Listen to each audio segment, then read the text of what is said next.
All right, example 8, graph n of x equals 2 if x is less than or equal to 1, x if x is greater than 1. State the domain and range of the function. Also identify the intervals over which the function is increasing and decreasing. First thing I want to mention about this is 2 and x have no restrictions, so we could say all real numbers immediately. But since we're dealing with a piecewise function, keep in mind that we have to make sure that every number is being accounted for. If you recall, the first time we saw a piecewise function, I think it went from -10 to 4, so that will be the domain. So in this case, this first one's everything less than or equal to 1. The second one starts at 1, not including 1, everything bigger than it. So this goes all the way to positive infinity, this one goes all the way to negative infinity, and every number in between. So all the numbers being hit, so that's going to be all real numbers for a domain. And again, it's all real numbers because neither one of these functions has a restriction. Anything can equal, if I put x in and it fits this description, the answer is 2. I'm not doing anything except making the answer 2, so there's no restrictions there. And any number can take on any value, so x is a fine function. So all real numbers. Just to give you an idea of what I meant, if it would be something different, if, let's say this said, instead of that and this, let's say with -10 is less than or equal to x is less than or equal to 6, and 6 is less than x is less than or equal to 5. So it starts at -10, ends at 5, so the domain would be set of all x such that -10 is less than or equal to x is less than or equal to 5. Because only those numbers from -10 up to 5 are being counted. Everything else doesn't matter, so we just throw those numbers out. But again, that would be the one stipulation on a piecewise function, that because they have these intervals there, they might specify an interval creating a domain that wouldn't necessarily happen otherwise. Now, as far as graphing, because we do have to graph to get a range, a piecewise function, notice this is n of x, so n of x goes there instead of y. And what I want to do is I want to establish a graph for that piece. So I make an xy chart for that piece, and I do the same thing for this piece.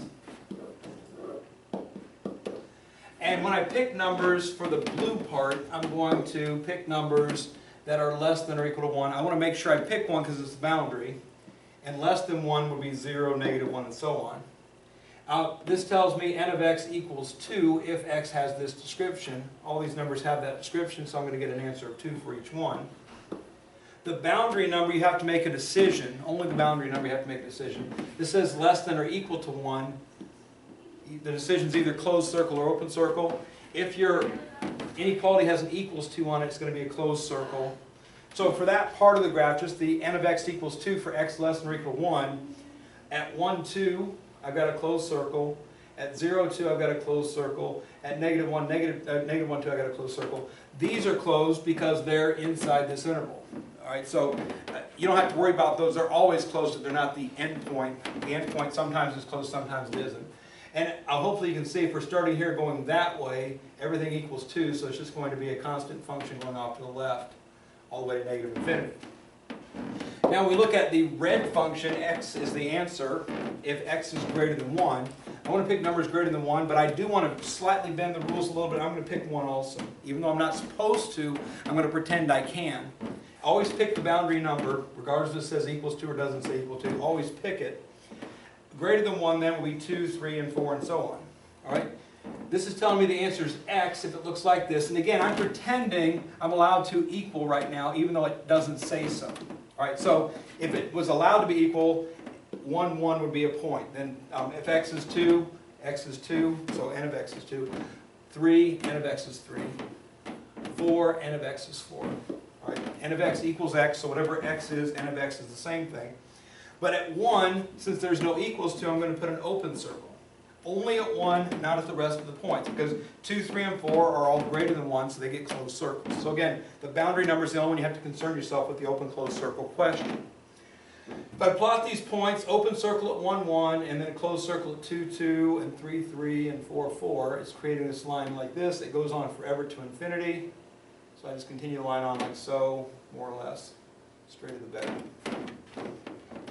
Once I've got it graphed, now my question's about range, and the range would be where it lives vertically. So the lowest point this graph takes on for n of x is 1. It doesn't even take on 1, it just starts at 1 open circled. and then it goes up to infinity, it doesn't matter that it hits 2 billions of times. It still hits 2, it hits 3, it hits 4, hits all the numbers in between. Stopping point is 1, it doesn't get below 1. So the range of this thing is the set of all n of x such that n of x is greater than 1. So there's my domain and my range. And again, a graph is necessary to see a range. Starts here, how high does it go? The final thing we have to consider now is what the increasing and decreasing intervals are, if there are any. So intervals over which the function is increasing and or decreasing. Okay, if I start my journey from negative infinity all the way to infinity, always traveling in this direction, you can see that the beginning part of the journey from negative infinity all the way up to right here, which ends at positive 1, we don't go up or down, so it's constant. This is called a constant function. Okay, it's not asking me for constant, so I don't need to worry about that one. But nothing's happening as far as increasing and decreasing. Once we get to 1, now the graph increases all the way to infinity. So this part of my trip, all the way from x equals 1 to infinity, the graph is going up forever. So it's increasing from 1 to infinity. And again, on your increasing or decreasing intervals, always use parentheses, never ever use brackets, even if there is a closed circle, because the beginning point doesn't actually get counted as a part where it's increasing.